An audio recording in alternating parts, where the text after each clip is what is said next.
Hello, today we're going to be doing Mercutio from William Shakespeare's play Romeo and Juliet. The question is, how does Mercutio engage an audience?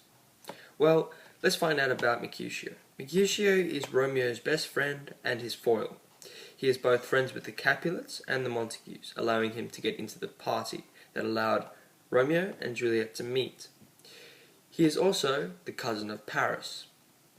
So, being Romeo's best friend and foil allows Mercutio to retain a vulgar sense of humour throughout the whole play.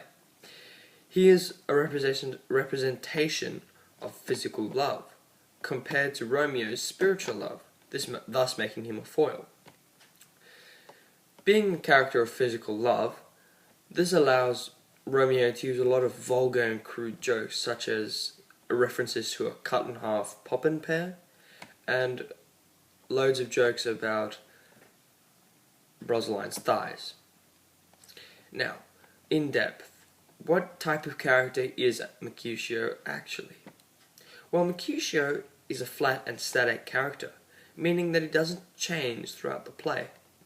So he stays up until his death, a crude and vulgar character.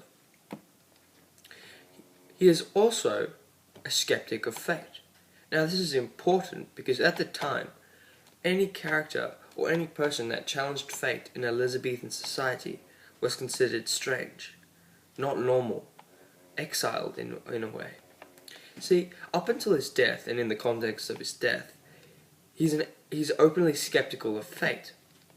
And at his death, when a fight between the Capulets and the Montagues, particularly Tybalt and Romeo, gets him killed, he says just before he dies, "A plague on both your houses." See, this means that he doesn't blame fate for causing his death. He blames the fighting between the Montagues and the Capulets. This is also a curse which in most of William Shakespeare's play eventually comes true. Now, let's have a look at other interpretations of the play and how they reflect Mercutio. In Baz Luhrmann's interpretation of the play, he uses, for example, Mercutio's first big speech. He uses dark lighting and a mid-shot to emphasize the constant battle going on when, in Mercutio's dreams, when he starts speaking about being tormented as he sleeps. This is as he's giving the invitations to Romeo.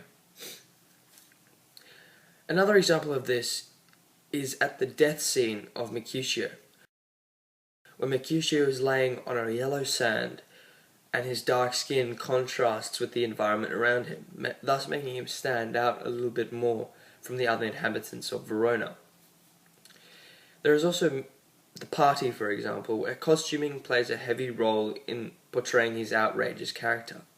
Mercutio dresses as a transsexual, thus making him a little more different but acceptable to the modern audience.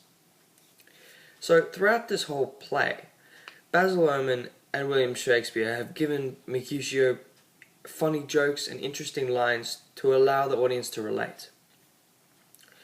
So, in essence, Mercutio engages an audience through a variety of ways such as script writing,